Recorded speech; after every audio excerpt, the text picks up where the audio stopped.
This is 20 Minutes Live. Welcome to all of you from India and around the world.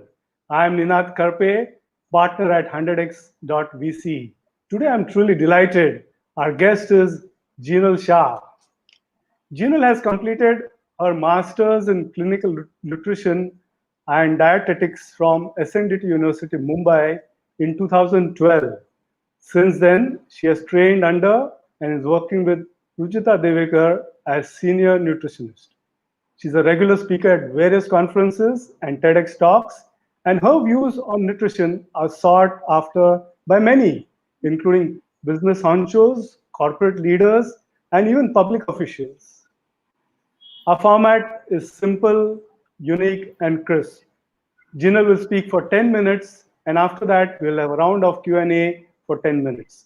If you have any questions, don't wait. You have a comments column on your screen. Go right ahead while Jinal is speaking and post your comment. This is your big chance to ask Jinal directly. Don't miss this opportunity. Over to you, Jinal, for 10 minutes comments. Great. Thank you so much. Thank you, Ninad, and thank you, 100x.vc, for this. Getting straight onto the topic, nutrition in the time of crisis. You know what, we feel that a diet is successful only if it can really see you through times of crisis. And during this entire period, with this pandemic, with the lockdown, what we have definitely figured that हमारे जो असली दोस्त है, वो दाल चावल घी ही है.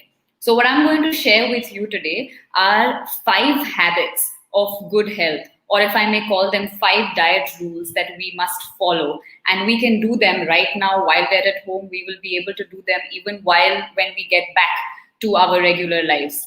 So I'll start with rule number 1, or habit number 1.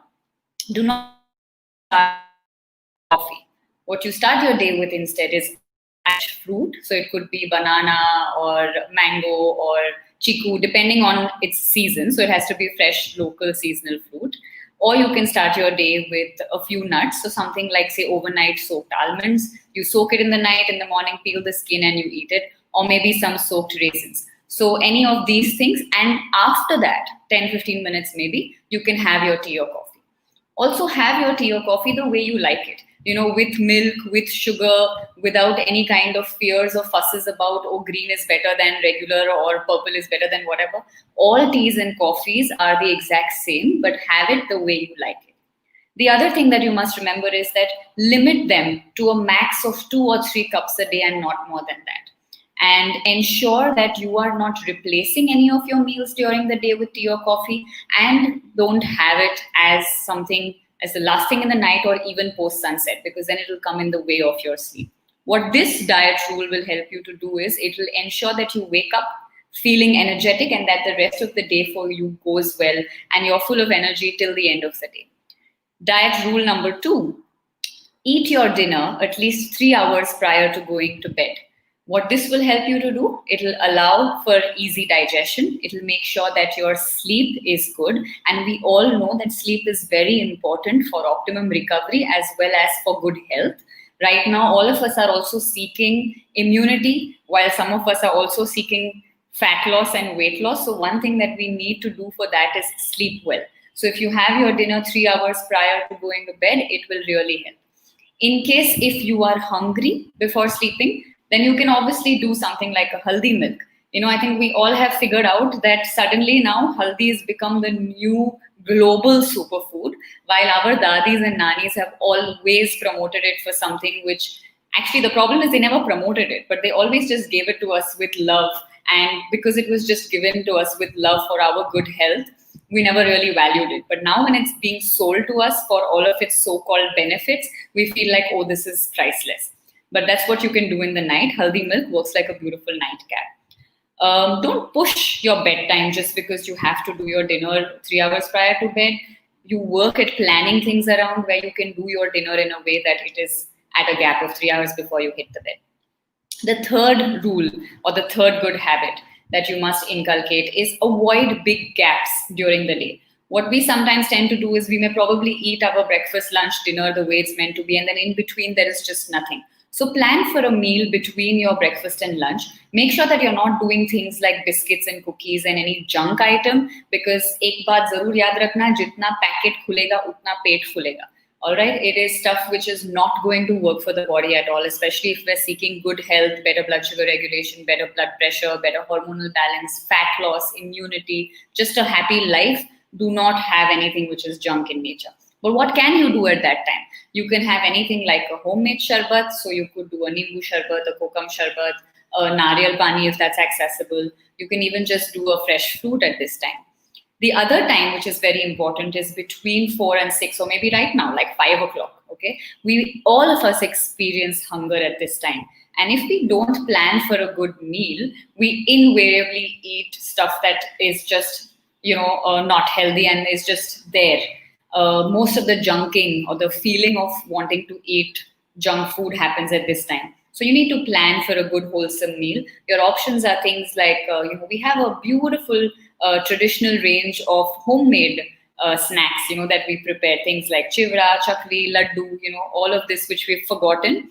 And we must bring it back because it is full of nutrients. So you can have that as an evening snack option. The other thing that you can do is, anything which is breakfast-like. So whatever you prepared for breakfast can be had here. You can do like a roti, ghee and jaggery, a leftover chapati from lunch, put some ghee and jaggery on it and have it. You can do a banana or a fresh fruit. You can do a handful of cashews or peanuts and jaggery. All of these things work beautifully because it will keep you energetic, and it will also ensure that you're not overeating at night. If you skip this meal, you invariably eat a large dinner and then you feel very uncomfortable, disturbs your sleep, then you wake up feeling tired. It's just a mess. So make sure that you're not keeping long gaps in between your meals, not more than 2 or 3 hours maximum. The fourth habit is my favorite, the 3 S's of eating right. The 3 S's of eating right is because, we often feel like, I don't know how much to eat. Actually, only we know how much we should be eating and when we should stop eating. But you will be able to kind of get in tune with your stomach if you follow these 3 S's. So the first S is where you sit at a fixed place and you eat. And in fact, try to sit cross-legged. The second S is where you eat with your own hands, you chew your food well, and you make sure that you are not distracted by any gadget. So no phone, laptop, TV, iPad, nothing while eating food. That way you will know exactly when to stop eating. And the third S is slowly. So you eat your food slowly. You make sure that till you don't finish the bite in your mouth, you're not putting your hand inside the plate to get another one. Eat slowly so that you can talk, or you can rather listen to the talking that happens between the brain, the tongue, and the stomach, and get the cue of when to stop eating, and enjoy satiety. Otherwise, we feel like khaya, but फिर भी पता नहीं चला कि खाया and उसके बाद भी कुछ मीठा खाने का मन करता है या कुछ चाय कॉफी के बिना दिन आगे नहीं बढ़ता है. But if you follow these 3 S's, you will know exactly when to eat and exactly when to stop eating. Well, the fifth habit, which is very, very important, is that you include ghee in all your meals, at least a teaspoon in your breakfast, lunch, and dinner each. What that will do is it adds satiety, santushti, jo humko chahiye after meals. It, of course, improves digestion. We've known a lot about ghee now that it has become a big superfood across the world. It also helps to improve assimilation of vitamin D3 in the body. Or abhi, there has been association between a good vitamin D3 status and the reduction in complications to do with COVID as well. So please make sure that you're doing ghee. The other thing that you should include is a fresh fruit. So a fresh local seasonal fruit once daily. It can come in as a mid-meal like we discussed. What that does is very rich in nutrients, which really help to boost your immunity. Of course, they add some great flavor also. And who doesn't like to eat good stuff, So it is tasty, to khana to chahiye. And the last thing that you must include is either a chutney or a pickle daily with lunch or dinner as you may like it. What that does is that, it provides the body with a lot of micronutrients, which is important to improve the health of your gut bacteria. We've heard of this. Gut bacteria is important for many things. Fat burning ho, ya just building immunity ho, ya just even for the sake of great flavor and taste. For anyone who has B12 deficiency, a chutney or a pickle works beautifully when you make it a part of your plan. So my fifth habit, or the fifth diet rule, is that you have ghee in your breakfast, lunch, and dinner each. You include a fresh fruit every day, and you do a chutney or a pickle daily. So these are the 5 diet rules. I'm going to just quickly go through them and then we'll head on to question answers. 1, that you don't start your day with tea or coffee. 2, you finish your dinner at least 3 hours before you go to sleep. 3, you avoid long meal gaps during the day. 4, you ensure that you use the 3 S's of eating right and finish eating your meals just before you feel completely full. And 5, include ghee, a fresh fruit, and a chutney or a pickle every day. Thank you. Great. That was amazing, Jinal. In 10 minutes, you have given some amazing insights. But no masala chai, no filter coffee in the morning. That must have broken the hearts of a lot of viewers. They start the day with masala chai or filter No, you coffee. must have it. You must have it, but just not as the very first thing. So you have your nuts or your banana, and uske baad you have your masala chai or filter coffee, and have it the way you like it. With the masala, with the sugar, with the full fat milk. Okay, great. Have it the way you like it, but not the first thing in the morning. So we have a couple of questions, and I would like to jump to them because there are a lot of viewers asking questions. So Ajit is asking, is jaggery okay for diabetes? Oh yes, absolutely okay. But in our culture, we have a very beautiful way of using sugar and jaggery. So jaggery is something we use more during the winters, and sugar is something that is used more during the summers. So don't replace jaggery. I mean sugar with jaggery. Usko jaise the way it's meant to be had. So there are certain dishes that you prepare with jaggery, and there are certain dishes that you prepare with sugar. So leave it as is. With diabetes and eating sweet, both of these things have no correlation at all. Okay. The problem is when you eat stuff which is packaged. Okay. And there's one more question on stevia. Stevia as a substitute for sugar. Is it good or is it bad? What are your comments on that? Well, sugar doesn't need to be substituted at all. It's a panchamrit in our country, in our culture, and it's made from sugarcane. So if stevia is being sold on the premise of it being a plant source, well, where is sugar coming from? Just that we don't market it enough. Please have your sugar the way you like it. There's a question on by a lady asking about premature gray hair. Gray hair. Is it something connected to the food she's eating? Is there some changes she can make? Well, all of these habits, the 5 habits that we discussed, work really well for even arresting and reversing premature graying of hair. Another thing that you can include in your diet is coconut. So it can be in the form of like just a mixture of coconut and jaggery, or just like a laddu, a nariyal rava laddu. That works really well. And raisins work really well as well for hair. And of course, oiling of the hair. Again, something which is a traditional practice which we've stopped doing. So another question from a lady is that post the age of 50, is there any particular recommendation you have for diet for women, specifically women post 50? Yes, specifically women post 50 should not do anything which is deprivation in nature. So no extreme diets, okay, to lose weight or for any other kind of anything which is depriving for that matter. Ghee is very important. Exercising is very, very important. Especially strength training, because what changes is the body composition. Bone mineral density is something that starts to become lower, that reduces post 50. So exercise regularly is crucial. Gyms are going to open up soon. Hopefully there is a scope to kind of use that. But in the meanwhile, everything that you can do at home, yoga and stuff, Rujuta has... she keeps posting a lot of videos about various asanas and like home workouts. That's something that can be done immediately. No crash diets and strength training, 2 things that must be done. Great. So there are tons of questions. So I'm going to request you to make them, responses quick. Straight question by Raghu: fruit juice or milkshake? If I have he has an option. What do you recommend? Till you have teeth, eat the fruit, make the juice in your mouth, and milkshake totally okay. Okay. Pradeep is asking, honey instead of sugar or jaggery. Would you say that? No, only where it is meant to be used. So honey, therapeutic purposes. Sugar in your chai and coffee, and jaggery in places where it gets utilized, maybe like a gold papri or any sweet preparation at home. So don't mix these 2. Don't mix these 2. One lady is asking, is there a specific diet for irregular periods which you recommend? Yes, we have released an entire. So, in fact, Rujuta has a book called the PCOD Thyroid Book. So that's something that I recommend. The other thing is on Rujuta's author page, there is a full PMS period meal plan that we have put out. But pulses, roots and tubers, sabudana, and these 5 diet rules, beautifully they work for periods. So one more question for you is, and would you recommend what vegetarian diet for a post-workout meal? Post-workout. A wholesome meal works really well. So something like plan a workout where it ends into like a breakfast, lunch, or dinner, if that's a possibility. Another thing is doing a banana, as a post-workout thing, and maybe you can add a whey protein shake or just like a boiled potato white bread sandwich. So you mentioned about not leaving too much gaps between meals, and in one of those 5 tips. But there is a trend for intermittent fasting. How would you react to that? There's a question over here. Well, fasting was always meant only for diversity in our culture.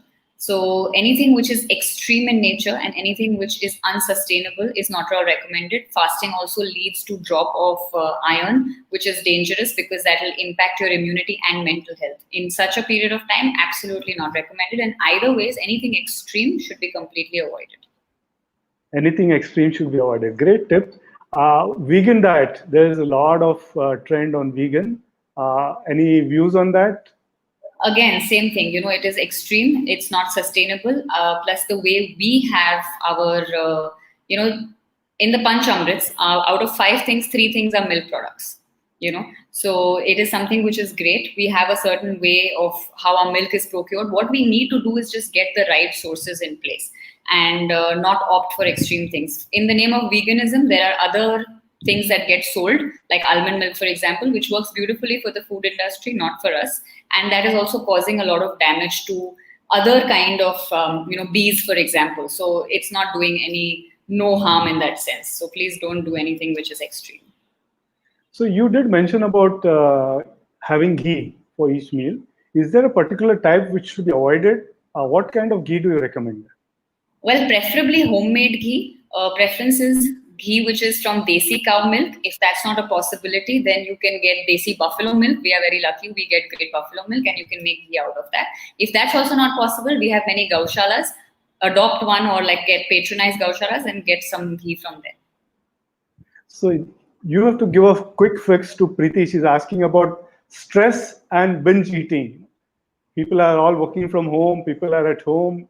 So, you need to give a quick tip to all of us who are at home and have stress and binge eating.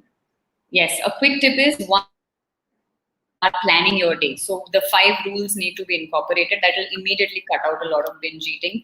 To make sure that you're not just sitting at one place. So even when you're working, for every 30 minutes of sitting, stand for 3 minutes. Create more opportunities for the body to move. And block a slot of 20-25 minutes on your calendar every day for some form of exercise. Yoga, cardio, whatever works for you. Body weight workout, anything. But do these 3 things and include these 5 diet rules. You will not binge eat. Viewers, we have just a couple of minutes in the 20-minute live with Jinal. This is your last chance. I'm going to take just 2-3 questions. Just sneak in your question right away. One person is asking ideal dinner time. You said 3 hours, but there's a belief before sunset, after sunset. He's asking. It's a long question, but I'm kind of paraphrasing it.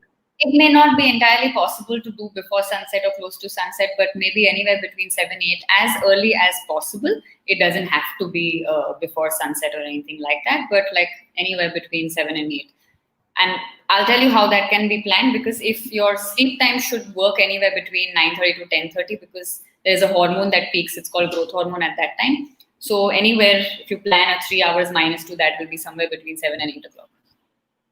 Can lactose intolerance be cured? That's the next question from Kavita. Intolerance. Lactose intolerance. Can it be cured? So, ghee is something that you can still do. And if you get kind of milk over a period of time, you should be able to even digest milk, but not miss as you are doing the ghee and ghee. That's possible with lactose intolerance as well. I'm going to take the last 2 questions. One question is sprouts as dinner. Would you recommend only sprouts for dinner? No, a dinner has to be wholesome. What works beautifully is a combination of like dal and rice and ghee or a khichdi. So not just one thing, and don't deprive yourself at dinner. It'll come in the way of your sleep. Okay. There's a question, any special tips during COVID times? I mean, your talk was about crisis. But anything more you want to add? And then I'll take one or last question.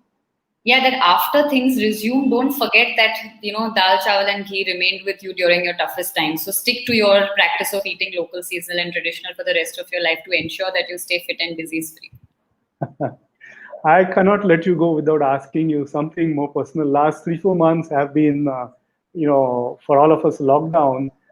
Obviously, you're, nutrition expert. But is there any special hobby you picked up? Is there any special interest you picked up? Is there something different you have done because of hopefully getting more time or to yourself? I think viewers would love to know it. Yeah, no, I have got the opportunity to do this. What I'm doing with you, I've never done this. So, like doing webinars. So, getting a chance to like do online talks and sessions. So I feel that's amazing. I have thoroughly enjoyed that part of it. Yes. So this is the new thing for me. I'm going to sneak in one last question. This lady is persistent with this question. So I'm going to extend our session by 1 or 2 minutes. Refined oil or cold pressed oil? Cold pressed oil. Always cold pressed or filtered oil, and stick to like our traditional nut or seed oil. So like groundnut oil is what we traditionally use in Maharashtra. Okay, great. So, there's a lot of comments thanking you for coming here, but I must thank you. Do you want to kind of give some 1 or 2 line closing comments to viewers about this crisis time and what you have given tips? Anything else you would like to just wind off the discussion? Closing comments? My last thing that I just want to share is that the key to good health and to fitness is sustainability. Okay, so whatever that you pick up, whether it's a diet, whether it's an exercise routine, whether it's your sleep, timings and stuff, plan it in a way that it is sustainable, that you can see yourself doing it today, tomorrow, for the rest of your life. And always remember that when you build good habits with food, sleep, exercise is where you gain health. And when you gain health is when you lose weight and fat permanently. Don't run after weight loss, but what you need to do is run after gaining health. Run after gaining health. Thank you, Jinal. This has been a fascinating 22 minutes with you. You've given me so much information. Our viewers are, really thrilled with, you packed in so much stuff in the last 22 minutes. Thank you so much for coming on our show, agreeing to spare your time and sharing all your insights. No. Thank you so much for having me. It was a pleasure. Thank you, viewers, for joining this edition of 20 Minutes Live. We are delighted Jinal could join us. Remember, every Thursday, 5 p.m., 20 Minutes Live. Join us. Thank you so much. Thank you.